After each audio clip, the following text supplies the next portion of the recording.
Hi. So this video is about the character and the orthogonality of the character. Okay, so in this video we are going to prove this. Okay, this is very simple. So let me just keep going.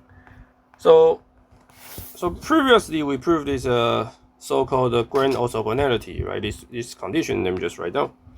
So it asserts that if you do the group average on the representation, let's say G for I1, maybe I should change the notation, and G, let's say G of J1, this guy will be just I, J, J1, J1, and A and B, and G, and the dimension of row B.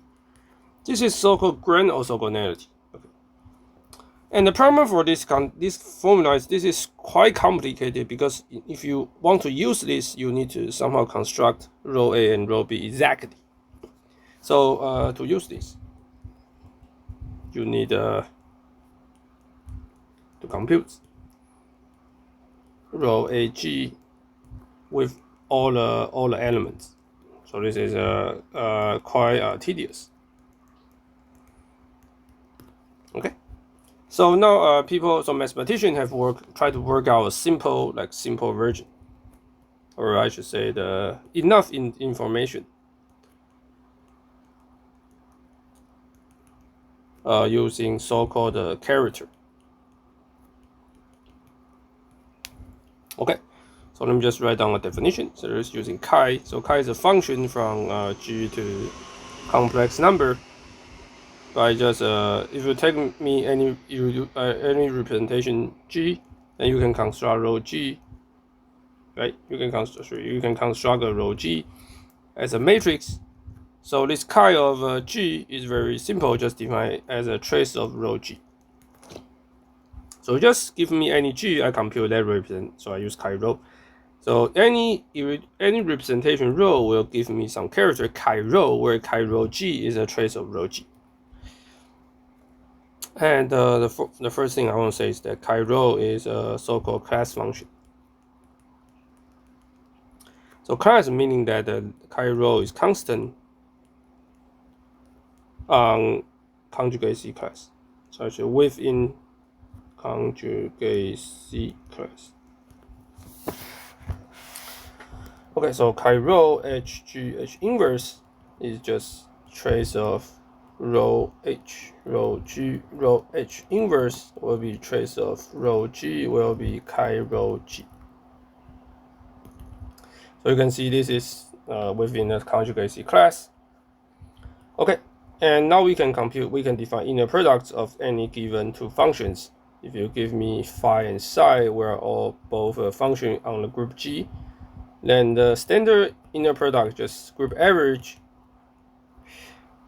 phi of G, phi of G, psi of G, and phi of G. So you can see this is a standard inner product as you learn in the linear algebra. Right? This is just the standard inner product on the complex vector space. Okay, so claim is that if you do like chi row 1, chi row 2, if they are irreducible and they are, so basically these are the same, row 1, row 2. Okay, or I use A and B. This would be delta AB. Okay, so this is called row orthogonality. Okay, so this proof is very simple. So we just so notice that what's this chi of AG will be just summation of row of A, G, and if you take elements, right? So it's I, just I from 1 to n. Let's say dimension. And also you have chi BG is also the same as J from the 1 to n, row BG, JJ. So if I compute the inner product like this, I'm computing the average on G, average on I, on J, and the row AG per row BG. And this is I and JJ. Okay, so now I can use the orthogonality condition. Okay, so orthogonality condition tell me that this is the same as I, J, ij a b g divided by the dimension of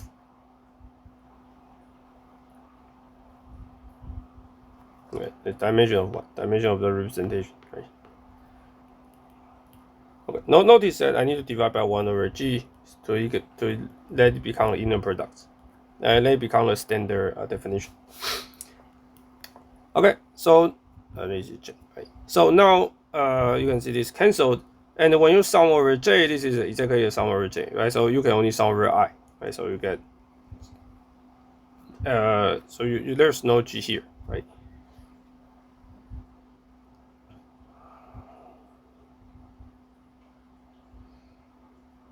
You got let me see.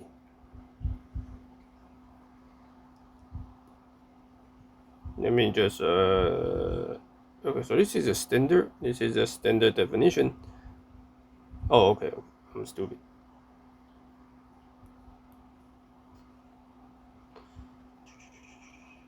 Sorry, I did it too fast. Okay. It's this. So get 1 over g summation g, and you first you need to pull everything in terms you need to pull everything into this form, and the ij is out.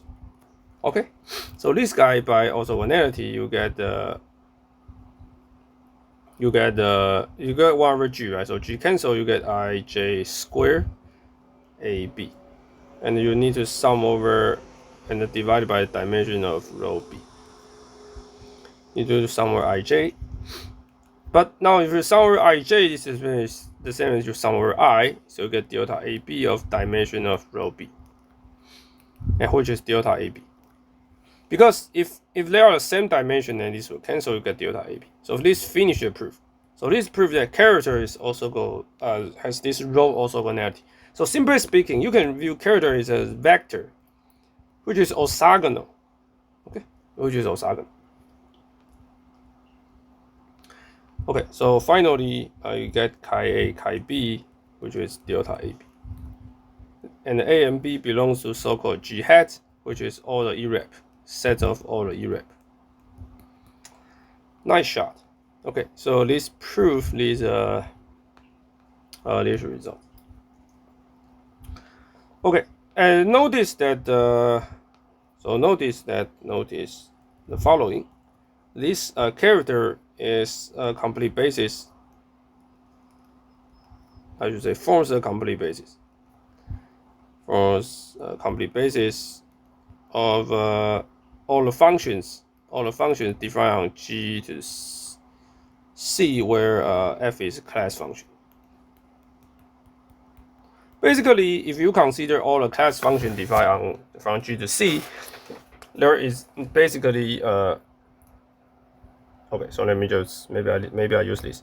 So if I define f, and f is G from G to C, and if f is a class function, meaning that it's the same as conjugate C class, then this is a vector space, right? This vector space. Now we show that this vector space has an inner product using the definition I just write, psi bar and G and phi bar and G. Okay. So this is a complete base. This is a inner product, right? And we find that this chi, right, they forms an orthogonal basis. They forms an orthogonal subspace of this respect to this inner product.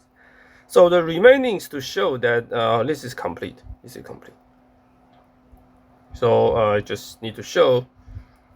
You just need to show that show the completeness.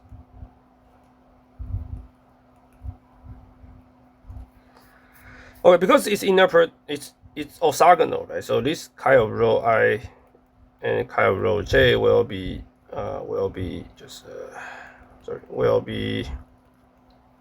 linear independent.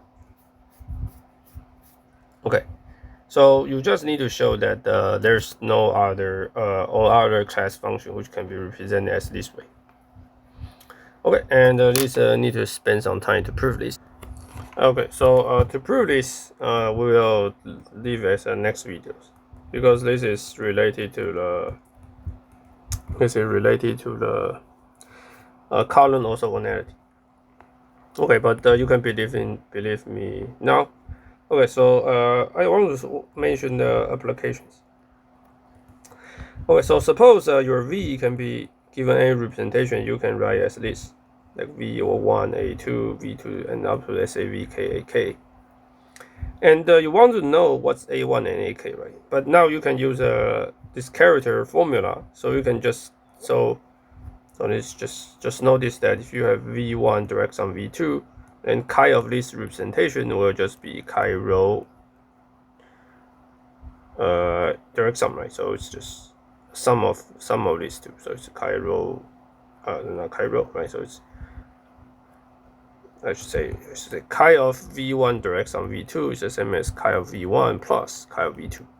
Okay, because it's just trace, right? So if you write matrix in a block diagonal form, the trace of the whole matrices will just be the trace of sum of the independent matrices. So chi V will be just A1 chi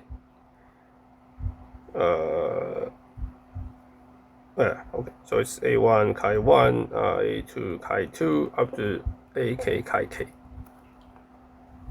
And then to find AI is very simple. You just find AI, just compute the chi V with the inner product with everything, right? So it's just chi just I.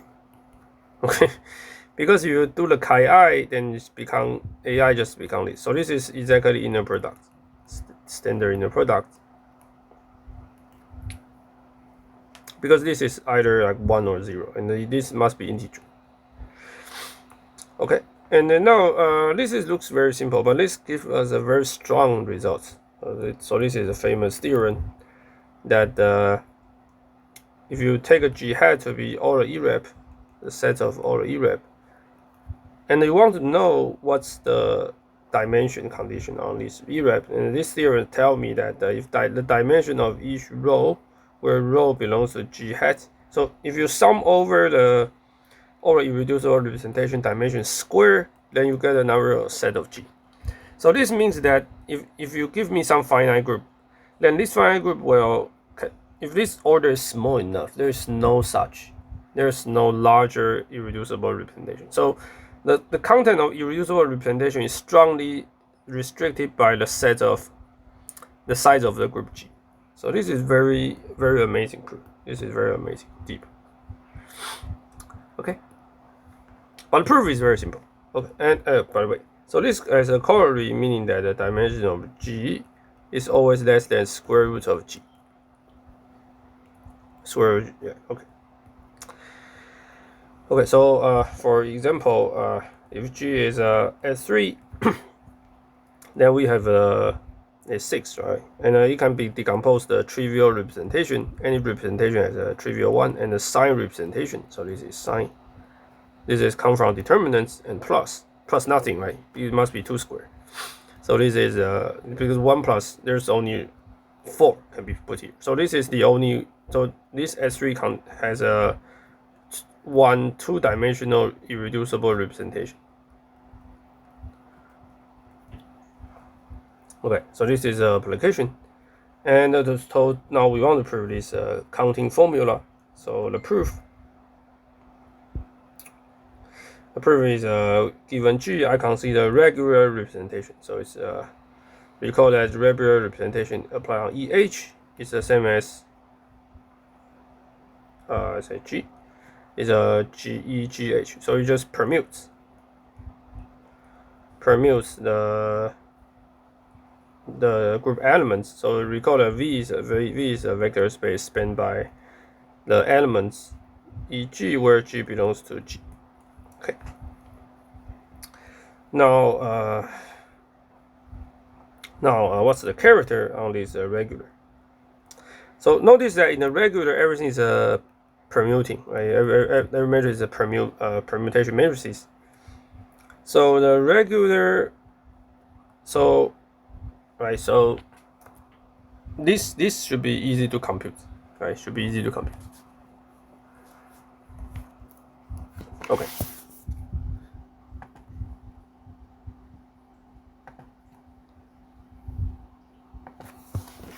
Okay. It should be easy to compute.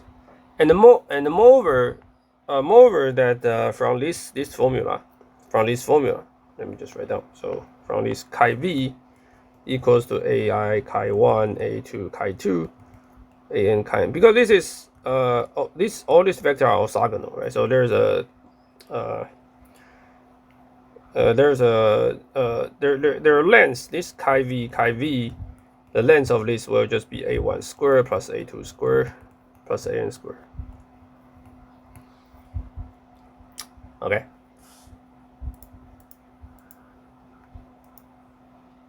Good. Okay. So now we have these two. Now we can compute the trace of row G for a regular representation. Okay. So now, trace row G, right? But let's say if G is identity, then everything is there's no group element to be permutes. So this will be number of G. But if G is different from identity, then everything must be permutes, right? Given H, it must map into GH. And G is different from H unless G is identity. So this is 0. Okay, so this is a chi v. Okay, so chi v is a vector which has only G here. It's only G here. There's nothing left. Okay. Okay, so now we can compute the chi v. Chi v will just be summation 1 over G. G belongs to G. And the chi v G square, which is only one term, which is G. It is G square and G. Okay. Now this G can be represented as a1 square, a2 square, up to an square. Okay, so now we want to say that how many irreducible representations are contained in a regular representation. So I want to find AI, right? AI is just chi v and chi I.